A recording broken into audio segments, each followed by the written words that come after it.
Life unfolds here in many, many different ways, and sometimes it's all wonderful and sometimes it's sad and hard to deal with. But we have the most amazing staff who participate for a small part of people's lives, but love and care about women and babies. So I'm the program director for a training program for maternal fetal medicine subspecialists who deal with high-risk obstetrics and prenatal diagnosis. What makes me look forward to coming to work is the students. What really excites me and what really makes me do what I do is that there's nothing better than seeing that enthusiasm and passion mirrored in the students that you teach. The look of joy on their faces when they experience that first birth and the respect they have for the fact that this woman and this family allowed them to be part of this momentous event in our lives is awesome. When I look back to the way it was 15 years ago, we have come so far, thanks in part to the enthusiasm and energy of our younger division members, such as Tracy, and the vision of Alain, who really brought the fetal surgery program back to BC Women's many years ago when he first joined us. I met Tracy, almost 10 years ago now, when she came to do an elective as a resident.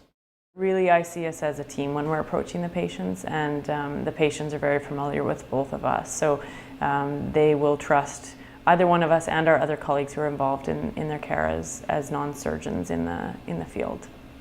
So we are part of a large division in a large hospital setting, and the medical students, the residents, the obstetrician gynecologists, and our colleagues perinatologists are all part of the big team that makes it happen, as well as the nursing locally. I've always wanted to be a physician. I was 4-year-old watching Dr. Wilby on TV, and I decided that's what I wanted to do.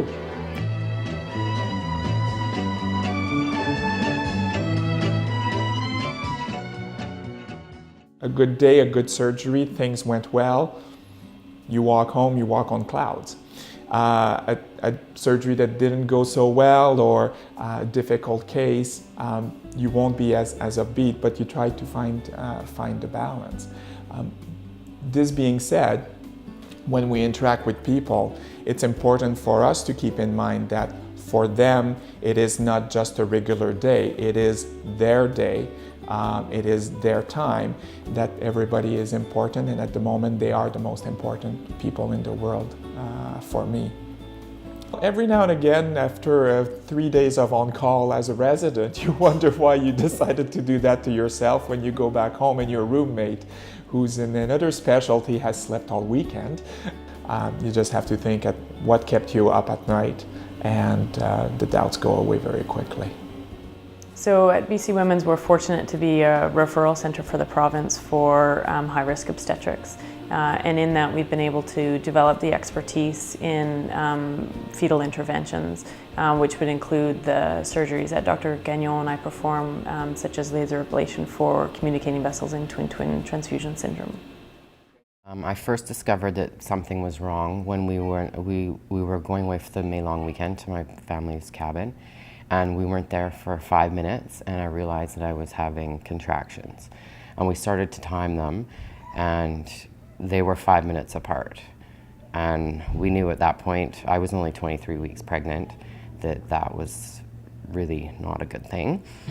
When I got to BC Women's Hospital, I came by ambulance. I was by myself, and my labor pains had gotten worse on the flight. And I recall coming in, and I came in on the stretcher, and I was probably crying and, doing things that women do when they're in labor, and I was very scared. And there was a nurse, and the first thing she did was she looked at me and she said, "We are not having a birthday today."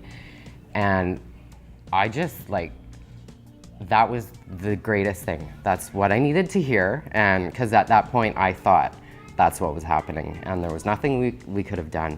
And her just saying that just made me stop and and think, okay, I'm in the right place, and they're gonna fix this or try to.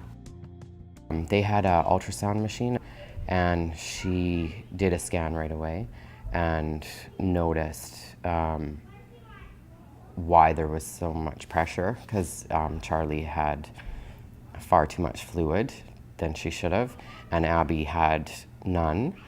And she immediately said, I believe that these girls have twin-to-twin transfusion syndrome, and we need to figure out what we're going to do next. What we know in identical twins is that they always share a placenta, and in that placenta they do share blood vessels which allow them to exchange from one to the other. Sometimes it will be an even exchange and everybody stays happy. Some other times you'll have an uneven exchange and one of the fetus will give more than it receives back, and that's when you get into twin-to-twin transfusion, or one twin transfusing blood into the other one. Without surgery, twins with this condition have a very slim chance of survival. And the therapy that we're able to offer is essentially targeting the cause of the twin-to-twin, which is those vascular connections on the placenta. So using a fetoscope, which is a small laparoscopic instrument, we enter into the uterus, visualize those anastomoses, and are able to laser them. The idea being that we've separated the blood circulation of the two twins so they can no longer exchange. So generally our focus in the laser is very much on the vessels on the surface of the placenta, but occasionally the fetus will try and get into view as well. And we'll sometimes see fingers and toes, and even sometimes the face, which is really quite fun for the parents that are in the room with us to see. It was very emotional for us. Luckily we have a very supportive family and friends, but also I think Dr. Pressy really helped me. I'm sorry. When we met together, it seemed like she wasn't just my doctor. She seemed like she was my friend, and we just had a connection. This particular family, I had an even more unique experience in that I was pregnant when I met the couple and was at a very similar stage of pregnancy. And so as we progressed through the pregnancy, Kristen and I kind of joked about being in the delivery suite at the same time and having the girls all at the same time. So the letter and the photos that Kristen sent me are sort of a daily reminder for me of why I do the job that I do, the tremendous impact that we can have on a family, and the impact that the families have on us as well, and the ability to see these two young girls growing up reminds me daily about the job that I do and the opportunities that I'm given as a perinatologist here at BC Women's. Glassy skies of blue, and I see clouds of white and the brightness of Kids, I love you. A baby too? Yeah. I like you. There we go. Yeah.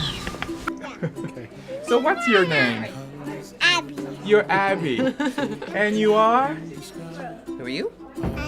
You're Charlie. Excellent. Nice to meet you. Saw you when you were inside Mommy's tummy. You were very, very tiny.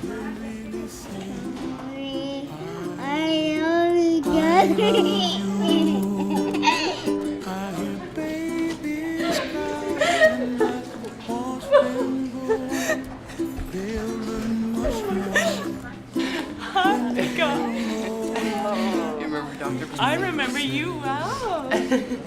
Hi. Thank you very much again. Oh, will you come? Yeah. Oh, sweet. I just made you all better when you were sick. Yeah, you guys look fabulous. What do you think, Brody? Has it been good having sisters? Yeah. Oh, wonderful. chimney top, that's where you find me, oh, somewhere over the rainbow, way up high, and the dreams that you dare to. Why, oh why?